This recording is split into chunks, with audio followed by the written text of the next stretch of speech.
Assalamualaikum warahmatullahi wabarakatuh. Perkenalkan, kami dari kelompok 7 yang beranggotakan 1. Cindy Saktia, NIM 195211326.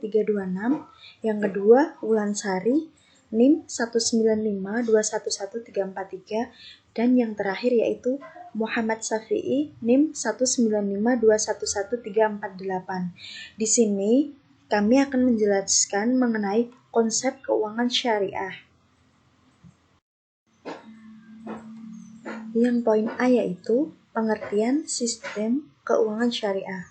Sistem keuangan syariah merupakan salah satu sistem yang digunakan dengan menggunakan metode prinsip Islam dasar syariah sebagai acuannya, juga menggunakan dasar hukum Islam sebagai pedoman. Guna sistem ini dapat dilakukan untuk aktivitas pada lembaga keuangan syariah. Intinya, sistem keuangan memiliki tugas utama, yaitu mengalihkan dana yang berasal dari nasabah ke pengguna dana. Manajemen keuangan syariah bisa diartikan sebagai manajemen terhadap fungsi-fungsi keuangan dengan bingkai syariah Islam yang berkaitan dengan masalah keuangan perusahaan. Secara garis besar, fungsi-fungsi perusahaan bisa dikelompokkan menjadi 4 fungsi. 1 yaitu fungsi pemasaran, yang kedua fungsi keuangan, yang ketiga fungsi produk, yang keempat fungsi personalia. Keempat fungsi tersebut merupakan fungsi pokok suatu perusahaan. Fungsi manajemen bisa dipecah ke dalam beberapa hal, yaitu perencanaan, pengorganisasian, pelaksanaan, pengendalian. Yang selanjutnya yaitu prinsip-prinsip keuangan syariah. 1. Mengharap ridho dari Allah Subhanahu wa Ta'ala. Tujuannya yang dicapai berdasarkan atas petunjuk Allah Subhanahu wa Ta'ala dan hadis dari Nabi Muhammad SAW, yaitu terbatas dari bunga. Yang kedua, bunga atau riba sangat dilarang dan haram hukumnya dalam Al-Quran. Yang ketiga, menerapkan prinsip bagi hasil antara bank dan nasabah. Yang keempat, sektor yang dibiayai halal hukumnya. Dan yang kelima, tidak ada investasi haram. Prinsip dasar syariah digunakan oleh sistem keuangan ini berasal dari aturan yang sudah ditetapkan pada Al-Quran dan juga sunnah yang dipercaya oleh agama Islam. Larangan yang dilakukan pada sistem keuangan syariah yaitu melarang adanya riba, perjudian, monopoli, penipuan, horor, penimbuhan barang, dan lain-lain. Oleh karena itu, segala aktivitas keuangan pada sistem ini harus sesuai dengan prinsip syariah sebagaimana sudah diatur melalui Al-Quran dan Sunnah.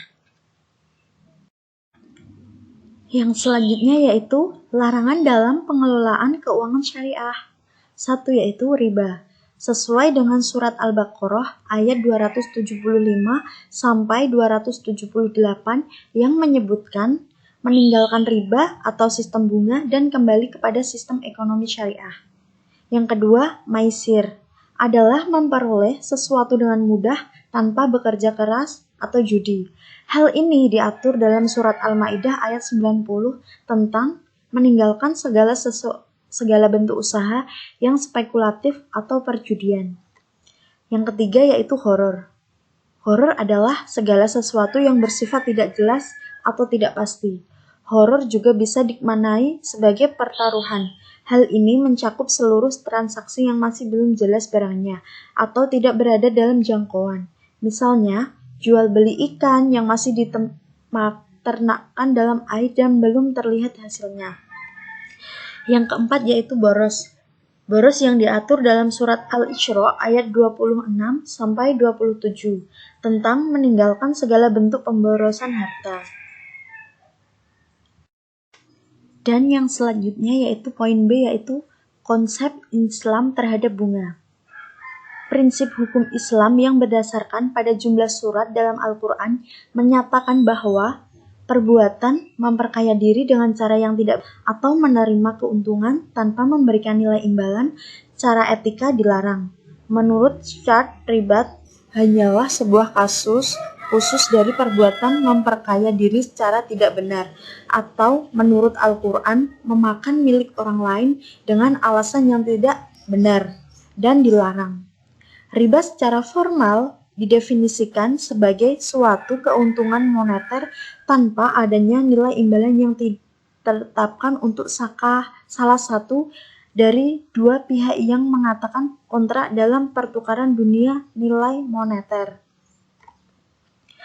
Filosofi sistem keuangan bebas bunga, larangan riba tidak hanya melihat interaksi antara faktor produksi dan perilaku ekonomi, seperti yang dikenal pada sistem keuangan konvensional, melainkan juga harus menyeimbangkan berbagai unsur etika, moral, sosial, dan dimensi keagamaan untuk meningkatkan pemerataan dan keadilan menuju masyarakat yang sejahtera secara menyeluruh.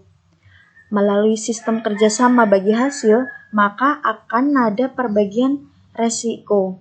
Resiko yang ditimbul dalam aktivitas keuangan tidak hanya ditanggung penerima modal atau pengusaha saja, namun juga resiko diterima oleh pemberian modal. Imam Ar-Razi mencoba menjelaskan alasan pelarangan riba karena 4 hal. 1. Karena riba berarti mengambil harta si peminjam secara tidak adil. Pemilik uang biasanya berdalih ia berhak atas keuangan bisnis yang dilakukan si peminjam. Namun, ia tampaknya lupa bila ia tidak meminjam uangnya, tidak bertambah. Yang kedua, dengan riba seseorang akan malas bekerja dan berbisnis karena dapat duduk-duduk tenang sambil menunggu uangnya berbunga.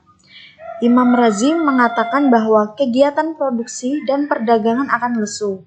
Ketiga, riba akan merendah martabat manusia karena untuk memenuhi hasrat dunianya, seseorang tidak segan-segan meminjam dengan bunga tinggi, walau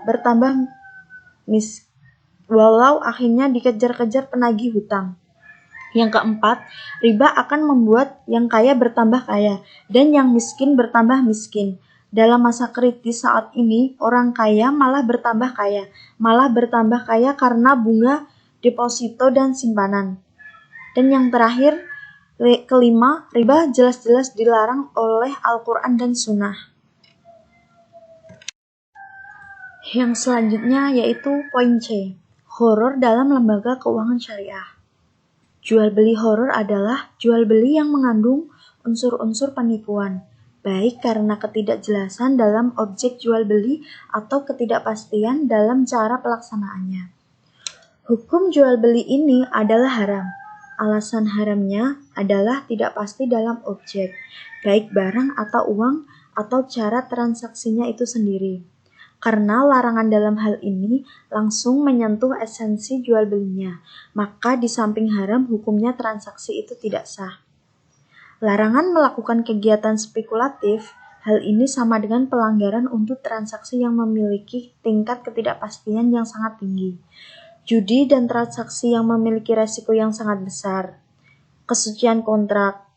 Oleh karena itu, Islam menilai perjanjian sebagai suatu yang tinggi nilainya, sehingga seluruh kewajiban dan pengungkapan yang terkait dengan kontrak harus dilakukan.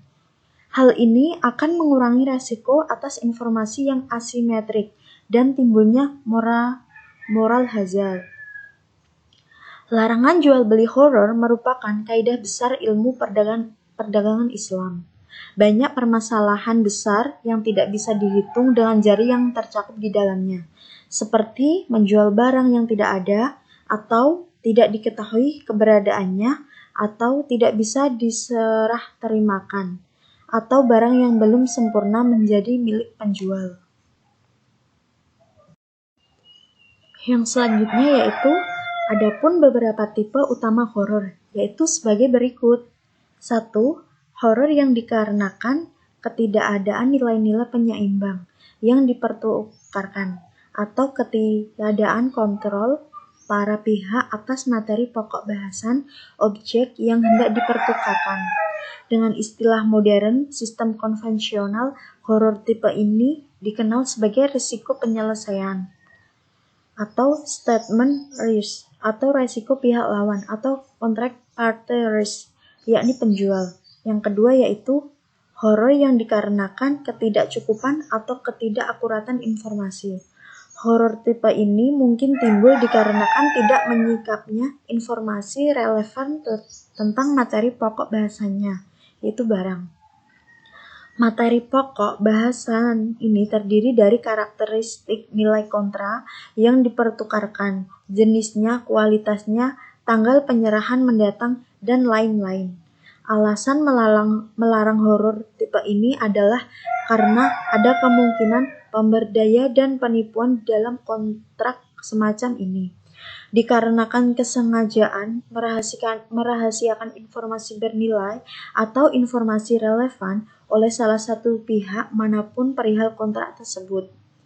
Dan yang terakhir, yang ketiga yaitu horor yang dikarenakan kompleksitas yang tidak semestinya ada di dalam kontrak, seperti menggabungkan dua penjual di dalam satu atau dua lebih kontrak yang saling berkaitan.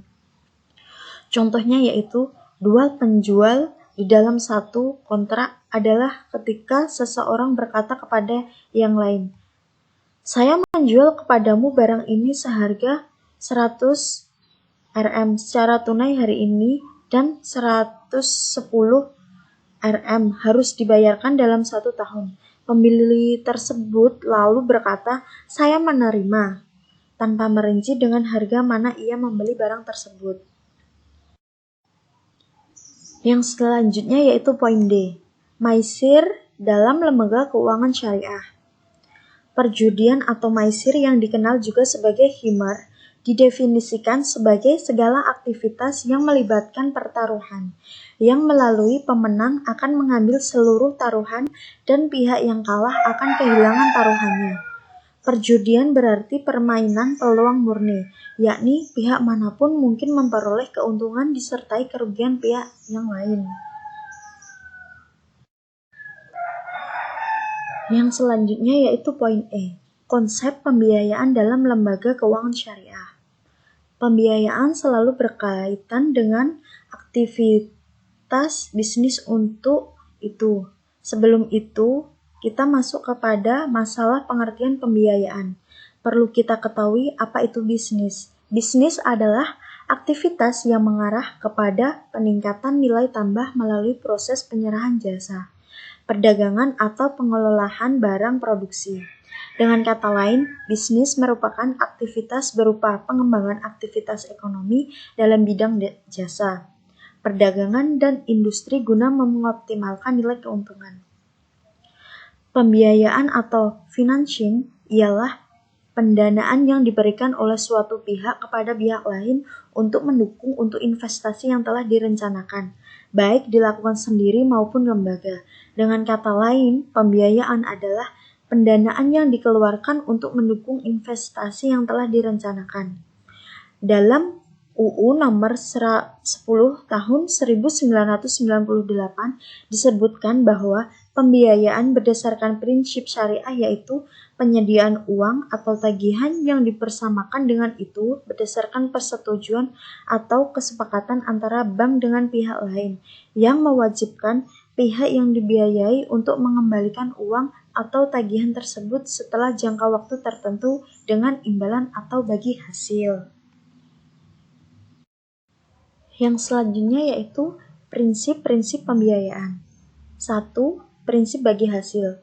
Fasilitas pembiayaan yang disediakan di sini berupa uang tunai atau barang yang dinilai dengan uang. Jika dilihat dari sisi jumlah, dapat menyediakan sampai 100% dari modal yang diperlukan, ataupun dapat pula hanya sebagian saja berupa patungan antara bank dengan pengusaha atau customer.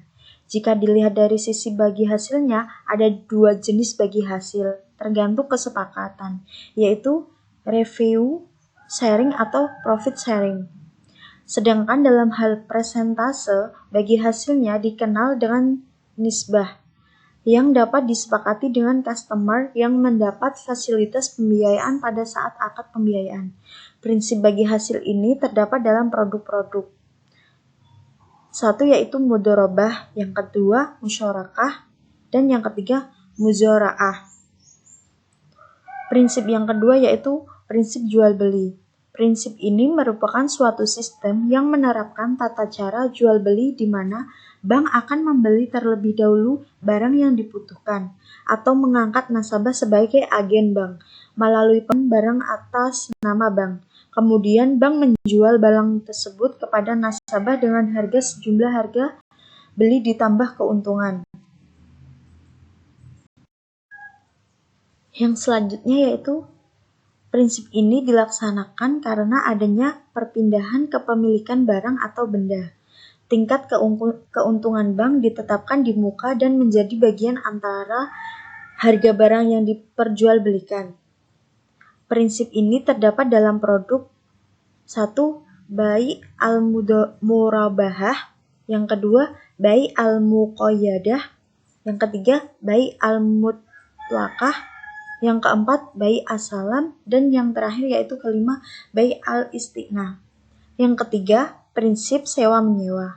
Selain akad jual beli yang telah dijelaskan sebelumnya, ada pula akad sewa-menyewa yang dilaksanakan dalam perbankan syariah. Prinsip ini terdiri dari dua jenis akad, yaitu satu akad ijarah dan yang kedua akad ijarah muntabiyah bil tamlik. Yang selanjutnya yaitu poin F, konsep pengambilan keuntungan. Allah mengizinkan, menghalalkan, memperoleh keuntungan, akan tetapi yang berasal dari perdagangan dan melarang riba, mendorong aktivitas keuangan di dalam ekonomi Islam. Terdapat aset yang berasal dari bisnis dan transaksi. Hal ini menjelaskan bahwa seluruh transaksi keuangan harus menyajikan transaksi yang nyata atau penjual atas barang, jasa sehingga meraih keuntungan. Sebagai imbalan, Islam juga menetapkan standar moral atau perilaku yang hampir menjadi bagian dari kehidupan masyarakat. Dalam konteks keuangan Islam, pinjaman hanya berasal dari kegiatan moneter atau keuangan saja, di mana keuangan Islam bertukar tangan dengan jaminan pengembalian penuh tanpa pengembalian apapun ke kreditor. Investasi menurut konteks Islam bukan merupakan kegiatan transaksi moneter atau keuangan yang murni, di mana kegiatan transfer dana merupakan kegiatan yang bersifat nyata. Semua keuntungan dari investasi atau produk dari suatu bisnis tidaklah dilarang, berdasarkan keseluruhan prinsip yang ditunjukkan oleh syariat pada cendekiawan telah mengidentifikasi beberapa metode yang menguntungkan dalam pemanfaatan daya yang berlebihan dengan tujuan meningkatkan nilainya. Keuntungan telah diakui sebagai imbalan atas modal dan Islam mengizinkan pemanfaatan sumber daya yang berlebih secara menguntungkan. Hasil keuntungan real yang diperoleh syariah melambangkan kewirausahaan dan pencapaian tambahan. Namun, bersamaan dengan hak atas keuntungan, tanggung jawab risiko atas kerugian bertumpu pada modalnya itu sendiri. Tidak boleh adanya faktor lain yang dapat digunakan untuk menanggung beban kerugian atas modal. Selanjutnya yaitu poin G, konsep transparansi dan keadilan. Satu yaitu transparansi.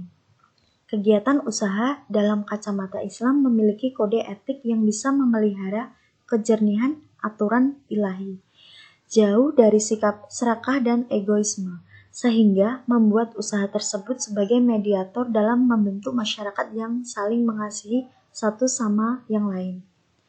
Bank Islami dan institusi finansial dituntut untuk mengadopsi transparansi, disclosure, serta dokumentasi lebih jauh dibandingkan bank konvensional.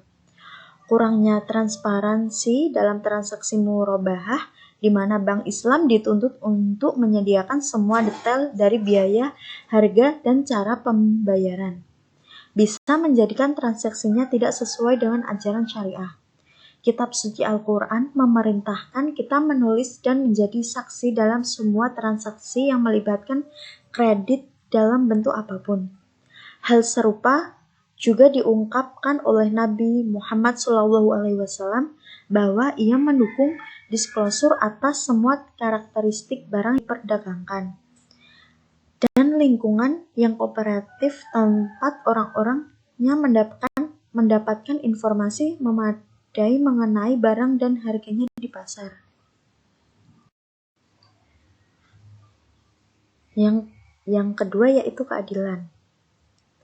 Dalam Islam, adil didefinisikan sebagai tidak menzolimi dan tidak dizolimi. Implikasi dari nilai ekonomi ini adalah bahwa pelaku ekonomi tidak dibolehkan untuk mengejar keuntungan pribadi, bila hal itu merugikan orang lain atau merusak alam. Tanpa keadilan, manusia akan terkelompok dalam berbagai golongan. Golongan yang satu akan menzolimi golongan yang lain, sehingga terjadi eksploitasi manusia atas manusia. Keadilan dalam Islam memiliki implikasi sebagai berikut. 1 yaitu keadilan sosial. Islam menganggap umat manusia sebagai suatu keluarga. Karena semua anggota keluarga ini mempunyai derajat yang sama di hadapan Allah. Hukum Allah tidak membedakan yang kaya dan yang miskin. Demikian juga tidak membedakan yang hitam dan yang putih. Secara sosial, nilai yang membedakan satu dengan yang lain adalah ketakwaan, ketulusan hati, kemampuan, dan pelayanan pada kemanusiaan. Sifat-sifat tersebut merupakan cerminan dari ketakwaan seseorang. Perlakuan adil akan membawa kesejahteraan, karena kesejahteraan sangat bergantung pada diberlakukannya hukum Allah dan dihilangkan ketidakadilan. Dan yang terakhir yaitu keadilan ekonomi. Konsep keadilan ekonomi dalam Islam mengharuskan setiap orang mendapatkan haknya dan tidak mengambil hak atau bagian orang lain. Peringatan akan ketidakadilan dan eksploitasi ini dimaksud untuk melindungi hak individu dalam masyarakat, juga untuk meningkatkan kesejahteraan umum sebagai tujuan utama Islam. Salah satu sumbangan terbesar Islam kepada umat manusia adalah prinsip keadilan dan pelaksanaannya dalam setiap aspek kehidupan manusia. Islam memberikan suatu aturan yang dapat dilaksanakan sebagai pengganti amalan-amalan tradisional yang bertentangan. Setiap anggota masyarakat didorong untuk memperbaiki kehidupan material masyarakat di samping berusaha untuk memperbaiki kehidupan rohani dan mengingatkan bahwa setiap benda di dunia ini adalah untuk diambil manfaatnya. Tetapi secara bersamaan, Islam mendidik mereka bertanggung jawab bukan saja kepada istri dan keluarga, tetapi juga saudara-saudaranya yang miskin dan melarat, negara, dan akhirnya seluruh makhluk. Setelah mendapatkan manfaat dari harta kekayaannya masing-masing, sudah selayaknya memberikan faedah yang sama kepada masyarakat yang lain. Oleh karena itu, dengan mengubah sifat hanya mementingkan diri sendiri, manusia kepada sifat yang sebaliknya tidak hanya mementingkan diri sendiri dan menyalurkan atau memberi jalan keluar tanpa suatu tekanan. Islam berhasil memberikan suatu penyelesaian yang praktis kepada masyarakat ekonomi modern. Semua orang didorong untuk bekerja bersama-sama dalam menyusun suatu sistem ekonomi yang berdasarkan prinsip persamaan dan keadilan kepada semua orang dan yang tidak hanya tertuju kepada individu atau pihak tertentu saja dalam masyarakat. Dalam sistem ini, seluruh individu menjadi unit yang berguna kepada semua pihak dengan bekerja untuk dirinya sendiri dan masyarakat keseluruhan. Sekian presentasi dari kelompok kami. Apabila ada salah kata, kami mohon maaf sebesar-besarnya. Wassalamualaikum warahmatullahi wabarakatuh. Selamat menyaksikan.